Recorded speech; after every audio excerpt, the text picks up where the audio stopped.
Bismillahirrahmanirrahim. Assalamualaikum warahmatullahi wabarakatuh. Salam sejahtera untuk kita semua. Perkenalkan, nama saya Dr. Insinyur Muammar Makmur, STMM. Saya adalah dosen di program studi teknik sipil, Fakultas Teknik, Universitas Halolin.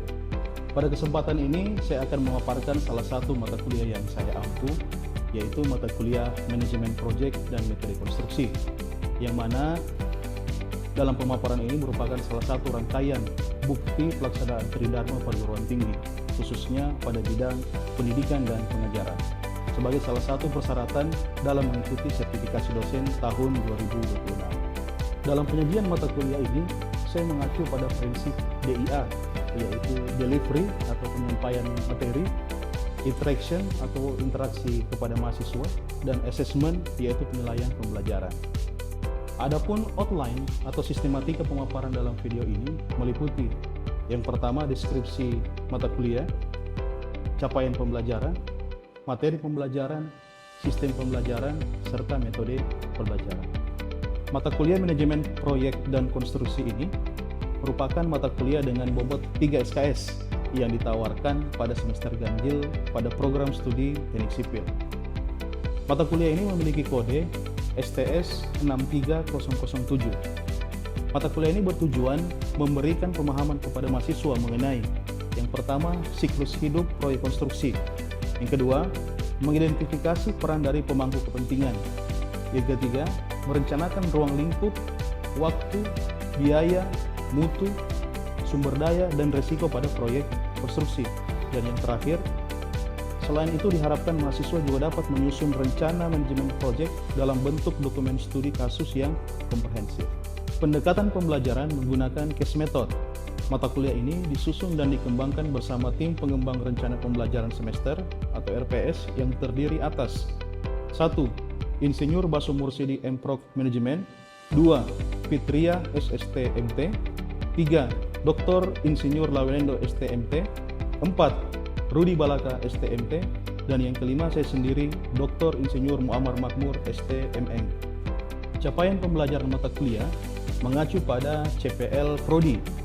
Capaian pembelajaran tersebut menjadi dasar dalam penyusunan materi, strategi pembelajaran, serta sistem penilaian yang diterapkan pada mata kuliah ini. Berikutnya adalah materi pembelajaran.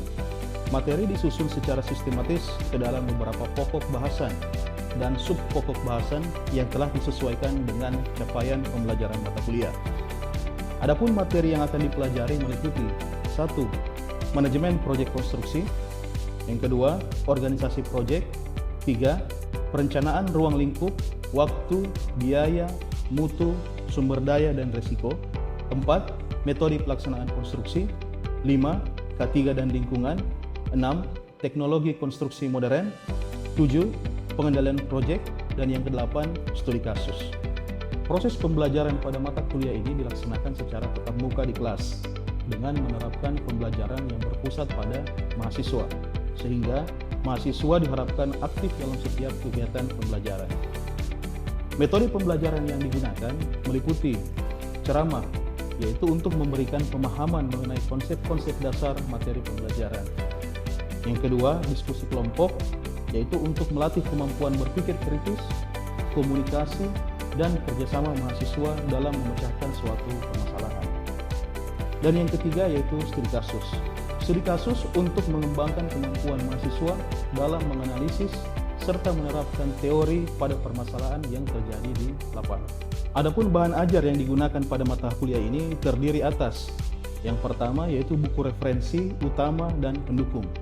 Yang kedua, bahan presentasi atau modul pembelajaran, dan yang ketiga dari hasil penelitian, artikel ilmiah, serta berbagai sumber akademik yang telah diintegrasikan ke dalam rencana pembelajaran semester atau RPS.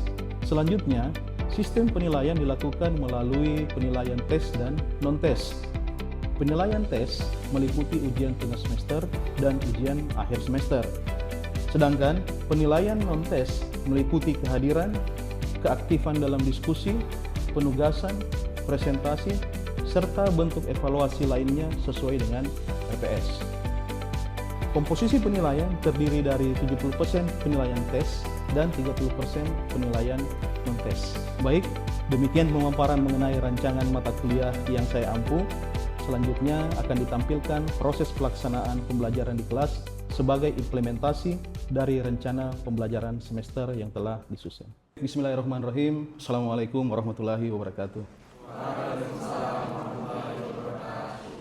Pertama-tama marilah kita memanjatkan puji dan syukur kehadirat Allah Subhanahu wa taala karena pagi hari ini Allah masih memberi kita kesehatan, kekuatan sehingga kita masih dapat berkumpul di semester pertama ini ya dalam mata kuliah manajemen proyek dan metode konstruksi.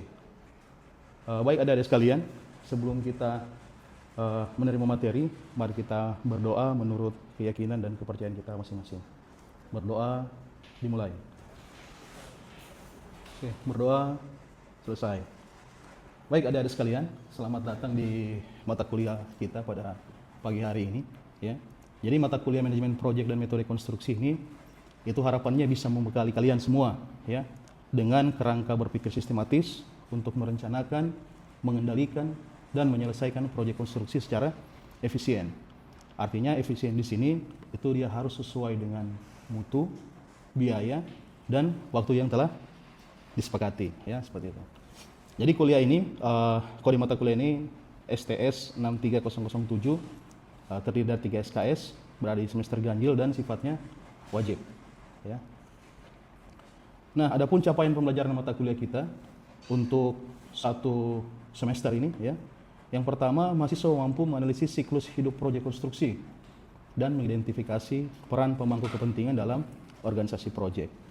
Yang kedua, mahasiswa mampu merencanakan ruang lingkup waktu, biaya, mutu, sumber daya, dan resiko proyek konstruksi dengan menggunakan alat dan teknik manajemen proyek yang sesuai. Yang ketiga, mahasiswa mampu memilih dan merancang metode konstruksi. Yang keempat, mahasiswa mampu mengevaluasi penerapan teknologi konstruksi modern. Dan yang terakhir, mampu menyusun rencana manajemen proyek dan metode konstruksi dalam bentuk dokumen studi kasus yang komprehensif. Adik-adik sekalian, dari capaian pembelajaran mata kuliah tadi, khusus untuk pertemuan kita yang pertama ini, nanti kita akan menjelaskan 2 indikator. Ya. Jadi indikator yang pertama yaitu kita akan menjelaskan definisi serta ruang lingkup dari manajemen konstruksi. Dan yang kedua, kita akan mengidentifikasi tahap-tahap atau siklus hidup dari sebuah proyek konstruksi. Nah, sekarang ada pertanyaan di sini. Apa itu proyek kira-kira? Ada yang tahu itu proyek?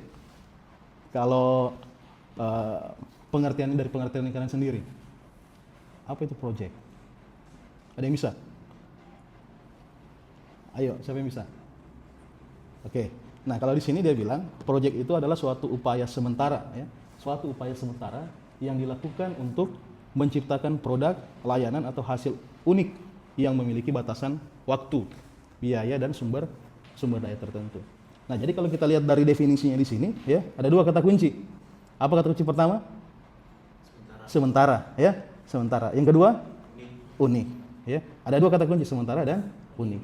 Kenapa proyek itu dikatakan sementara? Karena sebuah proyek itu jelas kapan waktunya dimulai dan kapan dia selesai. Ya, tapi tidak bisa terpisahkan lagi sama kata kunci yang kedua. Apa itu? Unik. Kenapa dikatakan unik? Karena hasil dari proyek itu berbeda dengan pekerjaan-pekerjaan rutin atau aktivitas-aktivitas rutin yang biasa kita lakukan. Ya, seperti itu. Saya kasih contoh misal. Tidur bisa kita bilang proyek tidak? Kalau kita lihat dari waktunya, memang waktunya sementara. Ya, kita tidur misalkan jam 9 malam. Kapan bangunnya? Jam 4 subuh.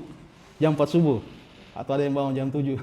Ya, jam 4 subuh. Berarti ada waktu dimulai, ada waktu selesai. Tapi dia unik tidak? Tidak unik. Kenapa? Karena kegiatan itu kita lakukan sehari-hari. Itu sudah menjadi rutinitas kita. Nah, terus yang bagaimana itu proyek? Nah, seperti ini. Jadi kalau proyek itu uniknya yang pertama lokasinya tetap. Kita mau membangun mana? Misal kita mau bangun bandara. Sudah ada tempatnya. Ya, kita mau bangun pelabuhan, ya tempatnya sudah disediakan. Nah, terus yang berikutnya ada modal besar di situ. Ya, ada modal besar. Nah, biasanya kalau project itu investasi awalnya itu tinggi, ya, tinggi sekali, jutaan bisa, ada yang sampai triliunan, ya, triliunan. Nah, sehingga juga memang resiko finansial dari pembangunan sebuah project itu biasanya menjadi sorotan yang utama. Nah, terus yang berikutnya apa? Durasi, ya, durasi. Nah, project itu ada yang dikerjakan dalam 1 tahun anggaran, ya, ada juga yang menyeberang waktu atau biasa kita sebut multi years, ya. Nah, terus apalagi keunikannya? Ada juga yang namanya banyak regulasi, ya, banyak regulasi, banyak aturan. Jadi project itu mulai dari tahap inisiasinya, terus kita rencanakan, terus kita bangun, ya. Setelah dibangun ada tahap serah terima. Nah, semua itu banyak regulasi-regulasi yang mengatur. Nah, nanti terkait masalah regulasi itu ada mata kuliah tersendiri. Nah, nanti di aspek hukum bisa kita pelajari terkait masalah regulasi. Nah, terus ada yang namanya keunikannya multidisiplin, ya, multidisiplin. Nah, jadi sebuah proyek itu pasti melibatkan beberapa multidisiplin ilmu. Jadi jangan kita berpikir, oh saya mau kerja proyek jembatan misalkan, atau saya mau kerja proyek gedung, saya ini orang sipil, saya mau kerjakan semua. Tidak seperti itu, ya. Jadi kita melibatkan banyak multidisiplin ilmu. Contoh, misalkan untuk pekerjaan mechanical electrical, siapa yang harus kita panggil kira-kira? Teman-teman kita dari elektro. Kita butuh drafter gambar, kira-kira siapa yang perlu kita panggil? Teman-teman kita dari arsitek. Kita butuh dokumen lingkungan, siapa yang harus kita hubungi? Teman-teman kita dari rekayasa infrastruktur lingkungan. Bahkan juga di antara kita ini teknik sipil, ya, kan ada yang konsentrasi transport, struktur, ya, keairan. Itu semua harus bisa saling melibatkan seperti itu. Nah, terus yang keunikan yang terakhirnya itu atau karakteristik unik lainnya dan proyek itu dia dipengaruhi sama cuaca, ya. Kenapa kita setiap membangun pasti dipengaruhi sama cuaca, apalagi iklim musimnya kita di Indonesia ini ada musim hujan, ya, musim hujan, angin. Nah, sehingga memang itu pasti mempengaruhi progres pekerjaan proyek di lapangan. Seperti itu, ya. Baik, adik-adik sekalian, ya. Tadi kita sudah ketahui definisi dari proyek, ya, proyek. Nah, sekarang bagaimana definisi manajemen? Nah, jadi di sini dikatakan bahwa manajemen itu adalah sebuah proses perencanaan, pengorganisasian, pengarahan, dan pengendalian sumber daya organisasi untuk mencapai sebuah tujuan yang telah ditetapkan secara efisien dan efektif. Nah, itu pengertian manajemen yang dikatakan oleh Robbins and Coulter pada bukunya Manajemen edisi ke-15. Nah, terus yang berikutnya, kalau kita lihat dari fungsi dari manajemen ini, ya, itu ada 4, ya, ada 4. Yang pertama ada fungsi yang namanya planning, atau biasa kita sebut dengan menetapkan tujuan, ya, perencanaan. Yang terus yang kedua ada organizing, ya. Organizing itu menyusun struktur dan sumber daya. Dan yang ketiga ada actuating atau memimpin dan memotivasi tim. Dan yang terakhir ada yang namanya controlling atau biasa kita sebut dengan menguasai dan mengoreksi.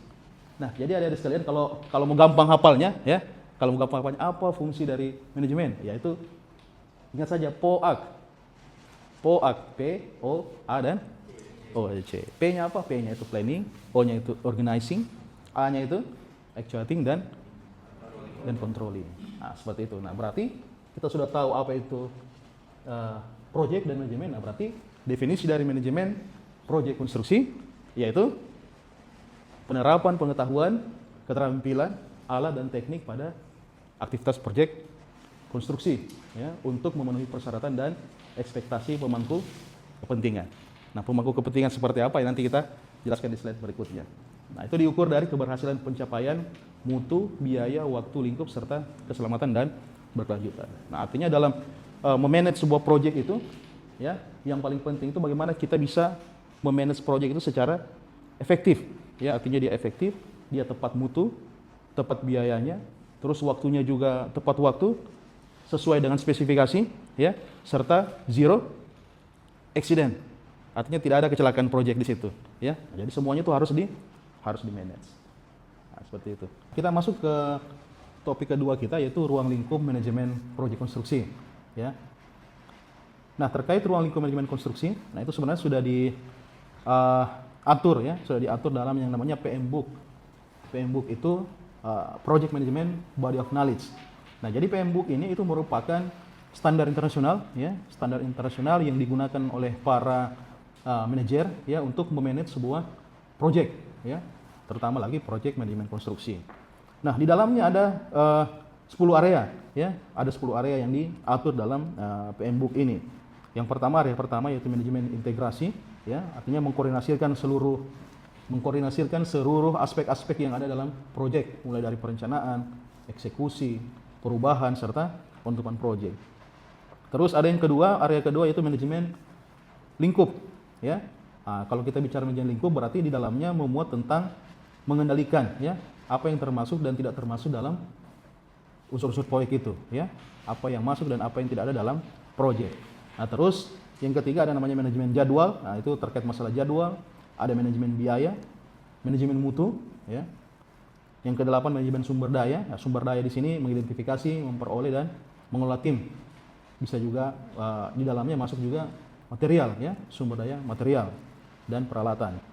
Terus area ketujuh yaitu manajemen komunikasi, manajemen risiko, manajemen pengadaan serta manajemen stakeholder. Nah, seperti itu. Nah, berikutnya dalam PM Book ini selain ada 10 area yang diatur ya, ada juga 5 proses ya. 5 proses dalam PM Book. Nah, ini setiap proyek ya, setiap proyek konstruksi itu melewati 5 kelompok proses ini ya. Jadi setiap proyek pasti melewati 5 tahapan yang ada dalam PM Book ini ya. Jadi yang pertama ada yang namanya tahap inisiasi ya. Ada tahap inisiasi yaitu ini merupakan identifikasi ya, proses identifikasi yang dilakukan oleh para stakeholder ya. Terutama isinya nanti di dalam itu untuk menetapkan tujuan awal dari sebuah proyek ya. Jadi misalkan ada permasalahan, contoh permasalahannya dulu kita di Teluk Kendari. Kalau orang dari Kota Lama itu dia mau ke Lapulu, itu terlalu jauh, berputaran terlalu jauh ya. Jadi stakeholder itu atau pemerintah Kota Kendari mungkin dia pikirkan bagaimana caranya agar supaya pergerakan masyarakat ini tidak terlalu jauh. Maka direncanakanlah yang namanya jembatan Teluk, jembatan Batermas yang sudah berdiri sekarang ini. Nah, perencanaan itu atau inisiasi itu dimulai pada tahap inisiasi ini. Ya, belum masuk perencanaan. Baru inisiasi, oh kayaknya bagusnya kita bangun jembatan di situ supaya aksesnya masyarakat itu bisa lebih bagus, bisa lebih lancar, lebih cepat ya. Nah, otomatis pasti biaya operasional kendaraan pasti berkurang ya. Terus apalagi biaya waktu perjalanan juga itu masih akan cepat, akan berkurang. Nah, seperti itu. Itu masuk dalam tahap inisiasi. Ya. Nah, kemudian di tahap inisiasi itu juga itu nanti ada proses yang namanya feasibility study, ya, studi kelayakan. Nah, kita mau membangun itu, kita mau membangun jembatan itu, kira-kira layak tidak kita bangun itu? Nah, di situ nanti baru ada yang namanya feasibility study di situ. Nanti menentukan apakah layak atau tidak. Nah, tentunya dia dikatakan layak atau tidak itu nanti ada beberapa indikator di dalamnya, ya. Yang pertama indikator teknis, terus sosial, ekonomi, nah, terus masalah investasi juga. Kira-kira uangnya cukup tidak kalau kita mau membangun jembatan itu? Disesuaikan dengan misalkan dengan PAD-nya kita di Kota Kendari atau di Sulawesi Tenggara, seperti itu. Nah, nanti kalau sudah dikatakan layak, ya, pada tahap inisiasi dikatakan layak, nah, barulah masuk ke tahap perencanaan, ya, masuk ke perencanaan. Nanti di tahap perencanaan ini, nah, barulah dibikin bagaimana gambarnya, seperti apa modelnya, ya, terus berapa biaya yang dihabiskan, ya, nah itu semua masuk di tahap perencanaan. Apa saja dia punya item-item pekerjaan, mutunya harus seperti bagaimana, model jembatannya itu harus bagaimana. Kita bikinkah dia cable stay, kita bikinkah dia jembatan gelagar biasa, nah, itu semua dilakukan di tahap perencanaan. Nah, nanti setelah baru direncanakan, baru dilaksanakan, ya, baru dilaksanakan. Nah, berarti kalau dilaksanakan ya, yang kerja nanti kontraktornya, ya, bagaimana mobilisasi sumber dayanya, koordinasi tim, pelaksanaan di lapangan, itu semua masuk dalam proses pelaksanaan. Nah, nanti setelah dilaksanakan, nah tentunya harus juga dikontrol, ya, dikontrol. Di sini masuk tahap keempat yaitu monitoring dan kontrol. Nah, pada saat monitoring dan kontrol di situ, ya itu juga berhubungan sama proses pelaksanaan.